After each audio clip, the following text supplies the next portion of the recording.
Tapi sih bilang, saya pengen punya bisnis, tapi bisnisnya nggak keluar rumah. Saya mau di rumah aja. Artinya, harusnya apa yang kamu pelajari di Google itu works buat saya. Dari berita, data yang Anda dapetin sekarang, antum malah lebih deketin itu orang-orang UMKM. Dikasih kesempatan offline, kita mau bikin kopdar. Berbayar, Bang. Bayarnya dengan kangen dan doa. Untuk menjadi the winners di media sosial, tidak harus yang ads sebenarnya. Yang kedua, Bang, tauhid dagangnya mungkin mesti dibenerin dulu ya. Masya Allah. Kemudian nanti kita buyback, sehingga akhirnya nanti banyak online-online yang pada berjejer. Wait, sebentar Bang. Di buyback, dibeli sendiri. Assalamualaikum warahmatullahi wabarakatuh. Welcome back to Ruang Tengah. Masya Allah. Masya Allah, Masya Allah. Mengefisiensikan waktu nih. Di tengah-tengah kita udah ada seorang master di dunia sosial media. Masya Allah.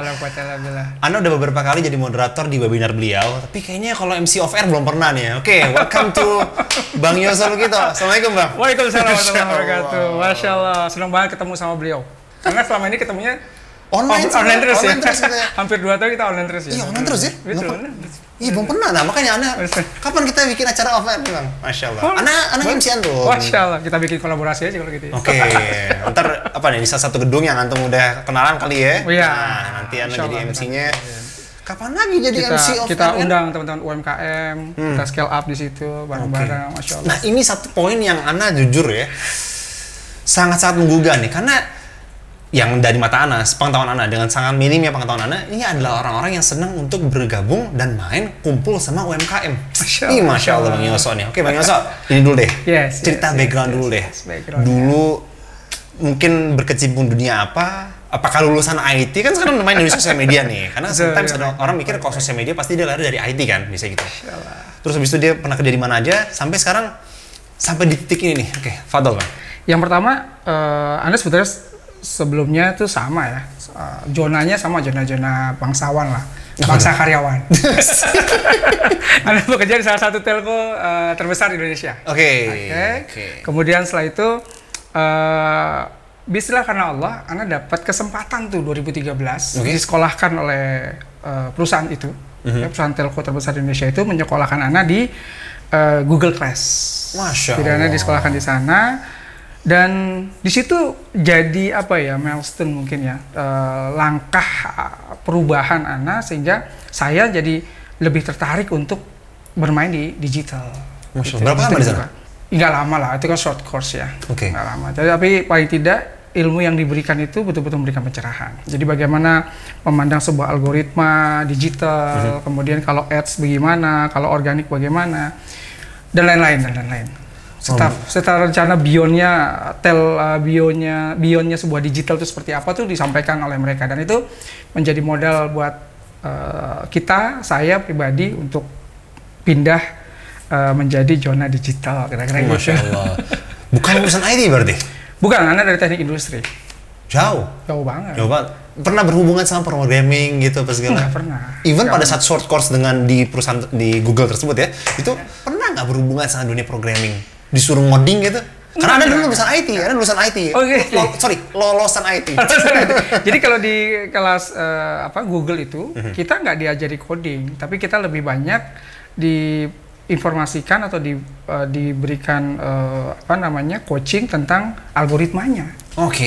Beda. Seru nih. Beda dengan coding. Jadi kalau algoritma itu berpikir begini, bagaimana caranya supaya website Anda itu menjadi nomor 1 di halaman 1 Google? Dengan 2 cara kan?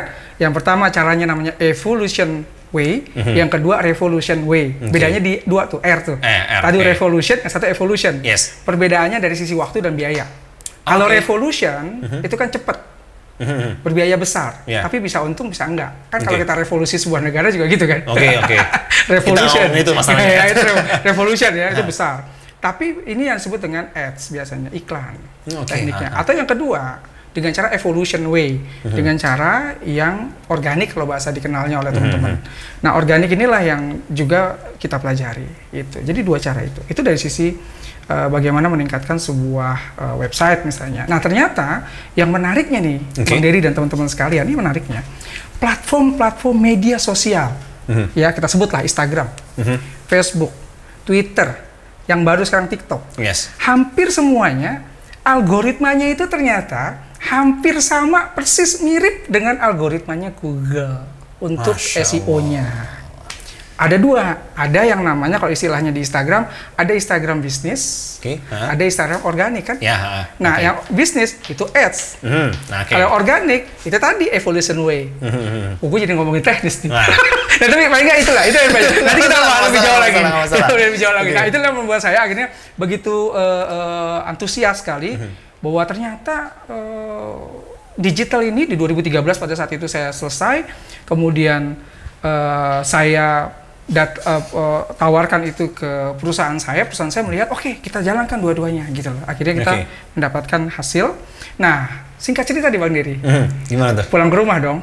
Istri nanya, katanya lulusan Google.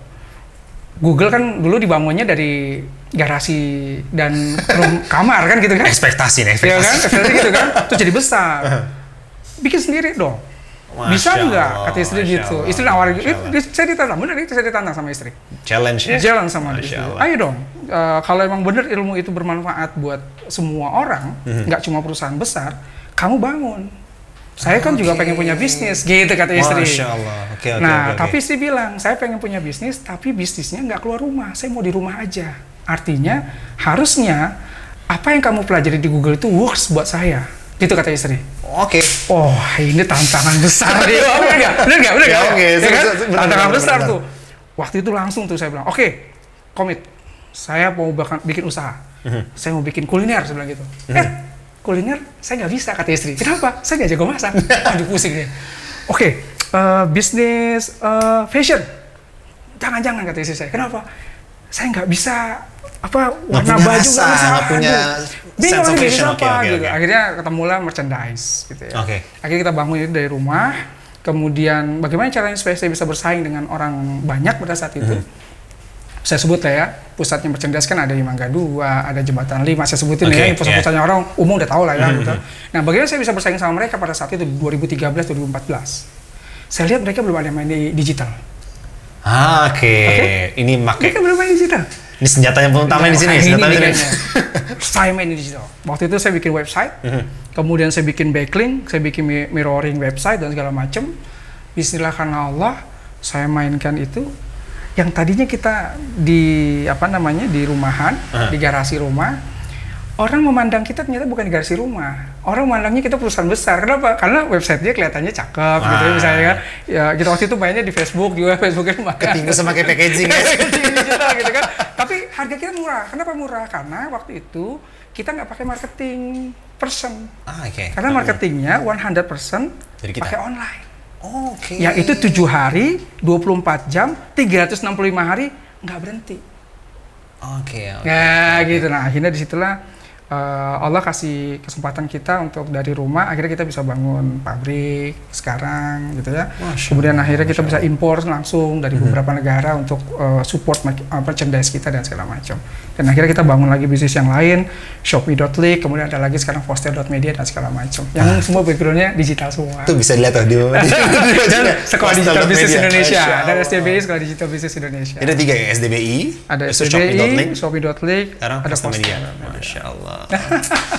Seperti yang Anda bilang tadi kan, ini kita tuh punya ini sebenarnya. Ini senjata yang sangat-sangat ajib sebenarnya. Masya Allah. Orang kalau misalnya mau jualan, mereka selalu pikir, aduh, gue bingung mau jualan, gue mesti apa ya? Mesti punya modal gerobak apa segala. Tapi sometimes kalau misalnya punya ini senjata powerful banget, Bang.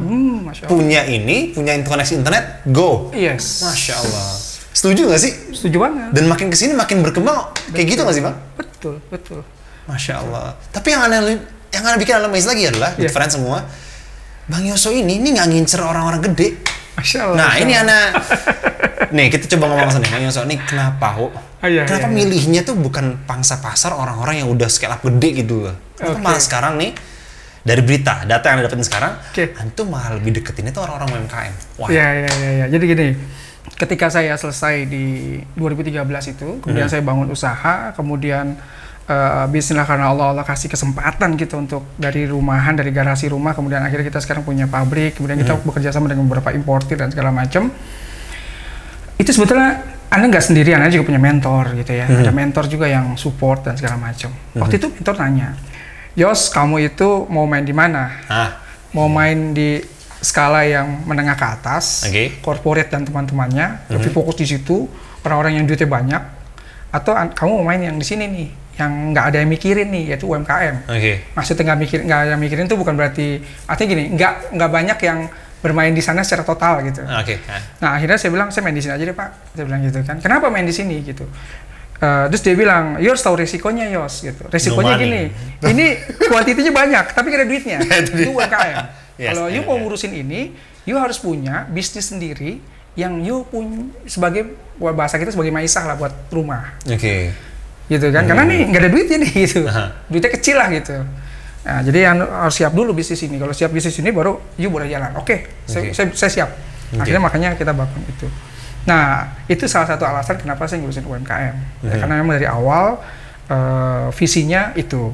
Nah, yang kedua terkait sama Fostel, ini ada turunannya juga. Jadi ketika tadi setelah kita bangun bisnis kita sendiri ternyata work gitu dengan sistem yang ada, kita bukukan, kita bangunlah Sekolah Digital Business Indonesia. Yang alhamdulillah karena Allah Ta'ala di akhir 2021 jumlah alumni kita masuk di angka 6.800 Bang, se-Indonesia. Masya Allah. Gitu. Bentar, bayarnya? Enggak, Masya Allah. Bahkan setiap nggak mau masuk nih. Maksudnya setiap pekan itu kita sering ngadain live ya di Facebook dan Instagram, di mana teman-teman yang di teman-teman yang alumni itu selalu mengakses gitu kan. Kadang mereka bertanya, nanti pertanyaannya kita kumpulin, kita jawab di tiap pekan itu. Gitu ya. Itu salah satu contohnya. Kemudian nanti kita biasanya ngadain online gratis buat teman-teman alumni, nanti mereka ikut bergabung. Nah, nanti insya Allah tahun 2022 ini kalau misalnya memang dikasih kesempatan offline, kita mau bikin kopdar. Berbayar Bang. Bayarnya dengan kangen dan doa.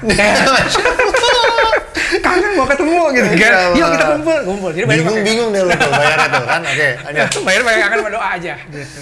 Nah, itu satu. Nah, Fostel itu keresahan dari teman-teman alumni SDBI.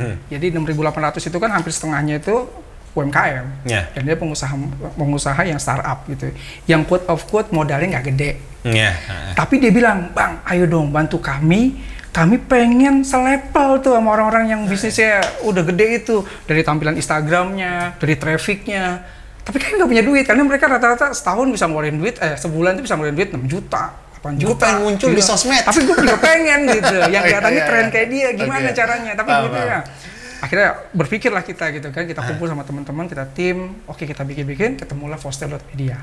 Fostel.media ini salah satu alternatif solusi buat teman-teman UMKM. Kita support kontennya, kita support captionnya, statusnya, copywritingnya, kita bantu analisis dan hashtagnya. Terus yang keempat, kita bantu juga traffic per kontennya. Masya Allah. Terus yang kelima nih Bang, ada hak PR. Jadi gak kasih uang kembali kalau trafficnya nggak naik. Ini Anda pas baca ini, wah kita kok apa nih? Kok berani banget sih gitu Bang? Ya karena kebetulan kan kita sekali lagi algoritmanya kan jelas ya. Kalau di website itu ada SEO, namanya backlink, algoritma dengan segala macam. Nah kalau di platform media sosial sebetulnya sama juga ada gitu. Cuma kan kadang-kadang kalau kita lihat training media sosial itu selalu bilangnya gini, training media sosial gitu kan selama 3 hari ngomongnya apa? Facebook Ads, IG Ads. Itu paling gampang emang Bang. Itu revolution paling gampang. Artinya paling gampang tuh gini, udah ada modulnya, udah ada menunya, tinggal ikutin gitu kan. Kemudian audiensnya diperbaiki, dibenerin audiensnya segala macamnya, disiapin canvas bisnis modelnya, masukin ke menu itu, masukin duit, udah. Itu revolution memang. Tapi kan orang-orang ini kan orang-orang yang punya duit Bang. Gimana dengan UMKM yang nggak punya duit? Maksudnya nggak punya duit itu untuk advertising ya, gitu. Yang dia cukup untuk modal operasional doang. Siapa yang mikirin? Itu dia. Nah inilah makanya di sini Anda bilang bahwa setelah dari ilmu yang pernah Anda pelajari di Google bahwa untuk menjadi the winners di media sosial tidak harus yang ads sebenarnya. Yang ini juga bisa, yang evolution model. Gitu. Inilah yang akhirnya kita fokus di sini. Jalannya emang lebih berliku Bang. Ya memang ini effort gitu. Ya ibaratnya kita backpacker lah ya gitu kan. Kalau yang satu punya duit bisa naik pesawat, bus nyampe. Kalau ini kan backpacker gitu, tapi ada jalan kan. Nah tapi kan ini kan ada caranya, ya tinggal pilihannya seperti apa. Ini Anda mau bagian tadi nih Bang. Jadi itu Anda lupa, Anda tahun 2019 atau kalau nggak salah 2019 deh, 18 atau 19 itu Anda ngeliat tuh ada salah satu mungkin itu juga, yang dia selama 20 atau 30 hari dalam sebulan kita bikinin kontennya. Nah, habis itu kan ngerasa, wih gila nih, ajib juga nih. Waktu itu Ana kayak waktu baru mau mulai WO tuh, ngeliat, wow, ini kayak menarik juga nih. Cuma segini doang, konten dibuatin, copywriting dibuatin. Terus Ana baca komentar dong, gile lo ya, gue capek-capek belajar desain grafis, satu project nilai sekian, lu cuma bayar sekian sebulan. Wah, lo nurunin harga lo. Merusak harga gitu. Merusak harga. Pernah nggak Bang Yoso dengan kondisi kayak gitu, ngerasain kayak gitu? Jadi gini Bang, kita juga ada paket yang harganya juga cukup mahal ya. Kan harga itu tergantung treatment. Oke. Yes. Tergantung treatment. Jadi teman-teman jangan berpikir bahwa oh ini harga murah banget, merusak harga. Lihat dong treatmentnya dulu. Kan ini treatmentnya untuk teman-teman UMKM. Jadi artinya kita siapin template kontennya, ya template udah kita siapin. Cuma warnanya memang kita samakan dengan warna produk dia. Karena background di logo dia warnanya dominan hijau, ya nanti backgroundnya lebih banyak warna hijau Tosca gitu. Itu kan, tapi template udah kita siapin. Gitu loh. Mereka nggak bisa revisi konten. Gitu. Revisi background nggak bisa. Revisi gimana cara? Cara revisi gimana? Kalau revisi misalnya kan suka banyak Bang. Kalau bisa warnanya rubah dong Bang, kalau bisa desainnya ganti yang agak ini, nggak bisa. Itu template sudah siap. Nah, akadnya kan udah jelas di awal. Nah, kalau untuk yang mahal ada lagi emang revisi. Itu harganya by call lah ya. Itu revisi. Nah, itu treatmentnya ada khusus. Dan itu corporate juga banyak yang bekerja sama kita. Dia nggak bakalan ngambil yang ini gitu. Dia ngambilnya adalah yang karena dia punya konsep, punya revision, dan punya treatment. Dimana setiap dalam 1 bulan kita kerja sama dia kontrak misalnya 3 bulan, itu jelas tuh setiap pekan tuh kita hadir di kantor dia untuk diskusi sama dia konten pekan depan tuh mau ngapain, kemudian larinya mau apa gitu, terus nanti kita bantu keywordnya, kita lihat researchnya, gitu. Nah itu kan treatmentnya berbeda. Jadi sebetulnya kalau dibilang rusak harga enggak, itu yang pertama karena treatmentnya berbeda. Yang kedua Bang, tauhid dagangnya mungkin mesti dibenerin dulu ya. Masya Allah.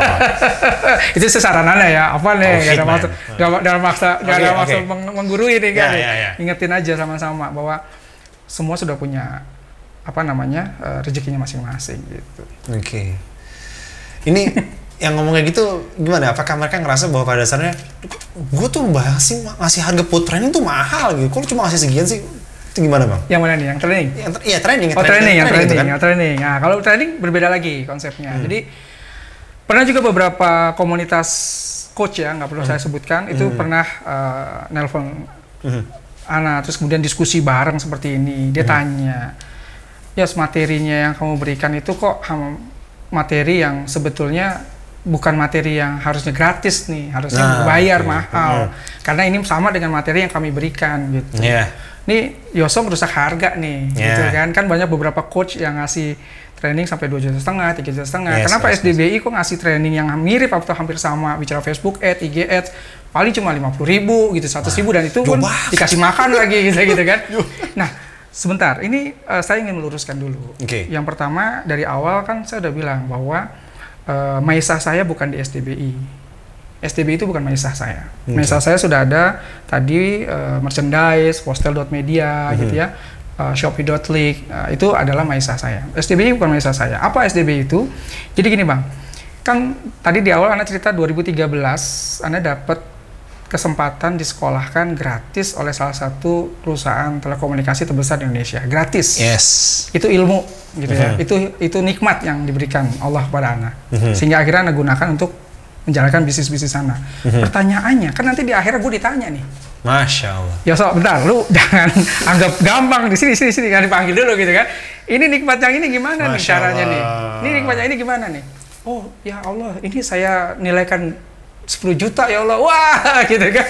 Kan kalau misalnya ini dapatnya gratis, harusnya Anda berikan juga gratis juga dong pada orang-orang. Itu sih cara berpikir aja ya. Mindset lah ya. Jadi makanya saya bangun SDBI gratis, atau kalaupun berbayar itu kita kembalikan lagi ke teman-teman biasanya gitu ya. Nah, dalam rangka ini pertanggungjawaban saya dari sisi ini. Sebetulnya itu aja sih sebenarnya. Nggak ada yang lebih lah. Sebetulnya itu aja. Jadi bukan untuk merusak harga lah. Kan juga mereka sudah punya pasar masing-masing yang besar-besar, corporate. Kalau saya kan ngurusinnya yang UMKM. Kan nggak mungkin dong owner sebuah perusahaan yang 50 miliar mau duduk bareng begini sama UMKM yang mungkin 100 juta setahun misalnya gitu. Belajar bareng jarang lah mereka. Mereka kan tempatnya berbeda. Dari segi sisi itu berbeda. Afwan, mungkin dari segi apa? Dari segi visualisasi juga mungkin beda kali Bang ya. Mungkin orang-orang yang mereka udah gede tuh udah punya barang-barangnya beda-beda, sedangkan orang yang ketemu sama Antum itu mungkin mereka benar-benar orang lagi struggling gitu. Betul sekali. Beda maksudnya. Lo udah dapet profit gitu kan, sedangkan gue masih pengen ngerasain profit segelintir dari yang lo udah dapetin gitu. Masya Allah. Dan kadang-kadang satu hal lagi, teman-teman yang kan saya juga pernah bergabung sama beberapa training yang berbayar mahal itu ada dua biasanya. Selain memang mereka ingin belajar, yang kedua kan cari relasi di situ, karena kan selevel gitu. Nah kalau di kita kan memang intinya benar-benar lagi struggle banget gitu, lagi benar-benar pengen ayo kita persiapkan sama-sama. Baik, oke, Bang Yoso. Nah ini kan Antum ini kan dari tadi kita ngomongin dunia mulu kayaknya ya. Antum memang pada dasarnya ngejual ini membuat dunia doang. Ada nggak sih sedikit apa ya nyebutnya ya? Kolaborasi nih sama para asatis kah yang kondisinya ini investasinya nih udah lillahi ta'ala akhir ada nggak sih? Apakah mungkin ketemu sama para asatis di sekolah mana gitu atau di mahat mana gitu? Masya Allah. Ya jadi karena kita banyak bermainnya di UMKM dan pengembangan UMKM dan kebanyakan juga dengan beberapa komunitas UMKM, maka alhamdulillah bismillah Allah, Anda dipertemukan dengan beberapa komunitas yang dibangun oleh para asatid kita gitu ya. Diminta untuk bangun di sana, kemudian kita bekerja sama di sana gitu kan. Ayo bangun bareng-bareng yuk gitu, ngisi bareng gitu kan, membangun jamaah mereka dan lain-lain. Di Jogja pernah, nanti insya Allah di Jember Anda pernah ngisi juga gitu ya. Kemudian besok di Batu Malang, kota Batu Malang juga pernah. Insya Allah nanti dengan teman-teman yang komunitasnya juga lebih besar lagi juga kita ada di bulan Februari insya Allah 2022. Jadi ya banyak bermain. Dan saya lagi di konten kita ingatkan kita nggak mau pertama foto akhwat atau foto wanita. Nah itu kita nggak mau. Syarat-syarat post dalam media itu ada syaratnya tuh. Foto wanita kita nggak mau. Gitu ya. Kemudian musik kita nggak mau. Gitu ya. Kemudian yang ada binatang-binatang, gambar-gambar binatang gitu ada matanya, kita nggak mau. Gitu ya. Kalau mau kita tutup. Nah gitu ya. Kalau nggak mau ya nggak usah. Gitu. Jadi kita memang kita bikin segmented itu sih gitu. Ya terserah mau ikut kalau nggak usah sama kita gitu ya. Intinya ini udah konsultasi sama para asatis lah ya. Iya ya kita udah konsultasi dan boleh dengan catatan batasannya jelas gitu. Masya Allah. Nah ini kan tadi kita ngomongnya asatis nih. Sekarang Anda mau izin tanya, Antum kan Masya Allah ini bisnisnya kemana-mana. Pernah bisnis ngartis ya Bang? Wow keren. Pernah bisnis ngartis nggak sih? Nah, jadi sebenarnya gini, ada beberapa public figure ya yang artis itu yang kita juga bekerja sama, hampir bekerja sama dengan mereka, gitu ya, bisnis mereka. Kemudian pernah juga hampir ingin membangun personal branding mereka. Nah sekali lagi kan inilah enaknya kalau kita berkumpul dengan orang-orang soleh gitu ya. Masya Allah. Kita diingetin, gitu ya, diingetin banyak saya ingetin. Bang yakin mau naikin brandingnya, personal brandingnya dia misalnya gitu kan. Duitnya emang gede gitu. Tapi dipikir-pikir, antum harus pikirkan juga tahun antum, kemaslahan. Akhirnya kita mundur satu-satu. Bicara bisnis juga sama. Udah mau deal nih, waktu itu ada satu bisnis gitu. Kemudian ada teman yang ngingetin, Bang coba antum cek sebagai kehati-hatian, ini modalnya beliau dari mana gitu. Cash flow-nya dilihat dari mana gitu. Oke. Loh, Anda pikir kan ini bisnis terkait sama ini misalnya, produk ini sama halal dia. Kan halal ini. Ya. Nah, ternyata dia bilang coba cek Bang. Kalau misalnya ini produk, ternyata dia modalnya disupport dari bisnis dia yang minuman keras misalnya gitu. Bagaimana? Keuntungannya dia bikin bisnis ini. Gitu. Terus gimana? Ngerti. Ya sebetulnya banyak beda pendapat tentang hal ini gitu ya. Tapi bicara kehati-hatian dan teman-teman ngingetin, mendingan udahlah untuk dijalin aja. Jadi akhirnya kita lebih fokus sekarang ya kumpul dan bercengkrama dengan teman-teman UMKM, ternyata lebih nyaman, lebih nikmat gitu kan. Yang dia ternyata modalnya nggak pakai pinjol, modalnya nggak pakai bank, nikmat banget. Nah Itu keren. Boleh saya sikat nggak ada? Ini seru kok bisa mau diomongin sama siapa. Oke, tapi gini Bang. Tadi kan antum bilang masalah personal branding. Ya. Nah, kalau Anda nggak tahu apakah dari SDBI ataupun dari Fostel Media itu mereka itu sebenarnya dari produk-produk antum ini sebenarnya juga bisa meningkatkan personal branding secara individu orang-orang yang maaf ya mungkin nggak dikenal sama publik nggak? Ya kayak gini Bang. Jadi ini kita sedikit teknis dulu ya, supaya nanti nyambung ke sana jawabannya. Kan Fostel.media itu fungsinya melakukan backlink dan meningkatkan traffic. Oke. Misalnya seorang Yoso bangun personal branding dia di Instagramnya Yoso. Ternyata yang like atau trafficnya itu hanya 5-10. Nah, ini menarik.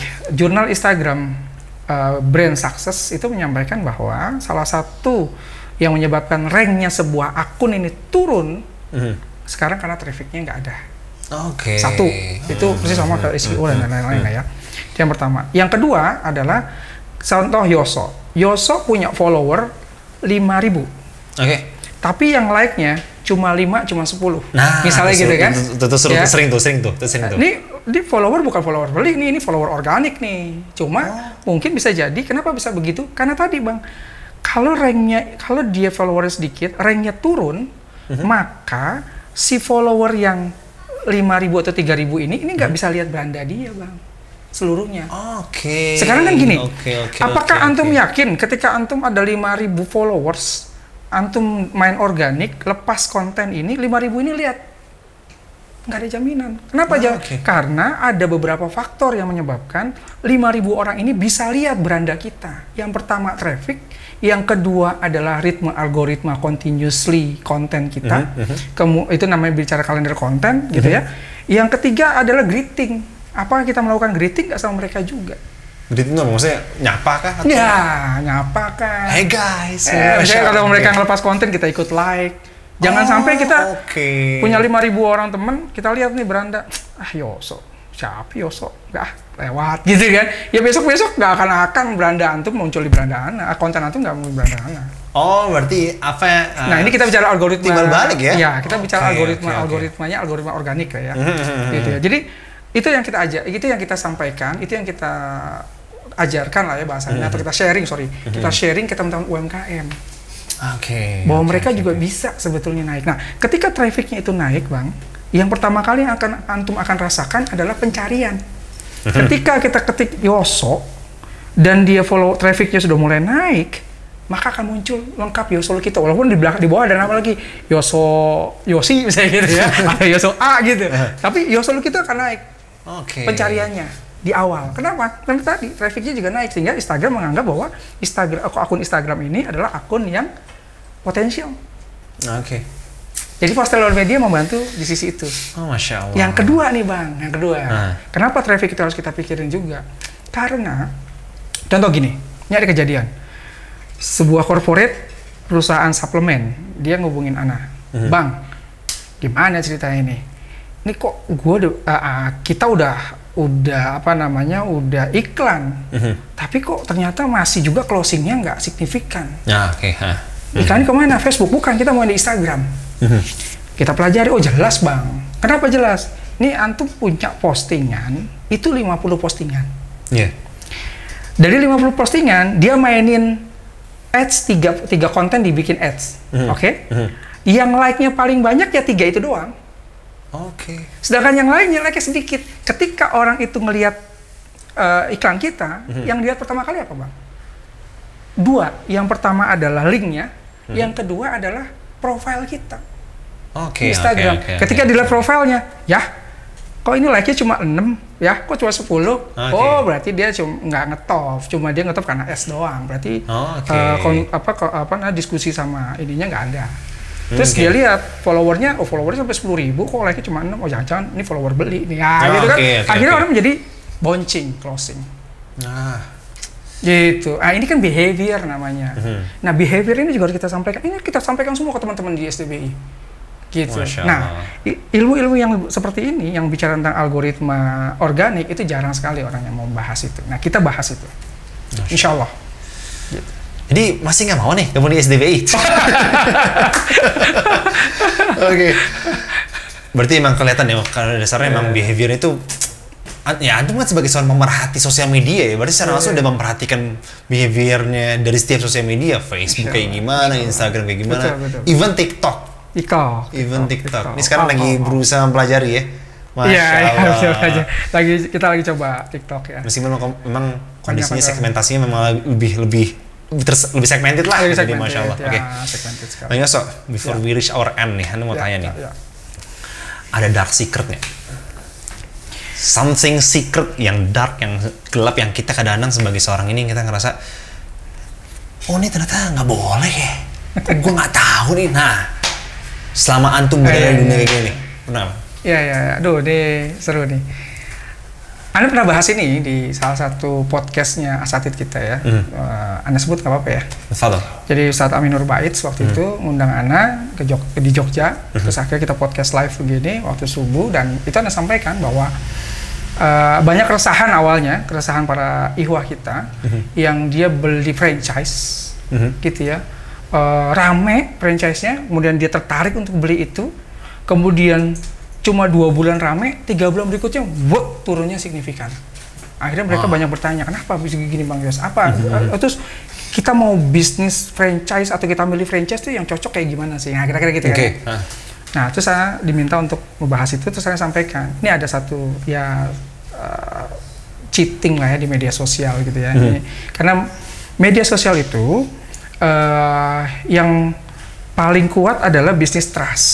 Bisnis terpercaya, kemudian dipercaya, kemudian kepercayaan, tingkat kepercayaan itu pun juga bisa dipoles sebenarnya. Dari copywriting, dari testimoni, dari cara bagaimana dia mendeliver konten dia kepada masyarakat. Gitu kan. Nah, contoh gini, saya punya produk ini. Oke? Kita diskusi bareng. Pak Dery, saya punya modal nih, 1 miliar. Kita goreng yuk produk ini. Kemudian akhirnya saya bikin tim nih 3. Pertama tim konten, ya konten kreatif. Kemudian kedua adalah tim buyback, ya. Kemudian yang ketiga itu adalah tim untuk menyiapkan e-commerce-nya franchise. Karena ini targetnya adalah kita akan bikin franchise. Biar orang beli. Beli franchise. Beli franchise. Produknya produk biasa aja, gitu kan. Kalau kita packaging, akhirnya bekerjalah kita dengan satu cara. Dari uang 1 miliar, contohnya ya, dari modal 1 miliar ini, biasanya 30 sampai dengan 35% itu kita sisihkan dulu Bang. Untuk apa itu?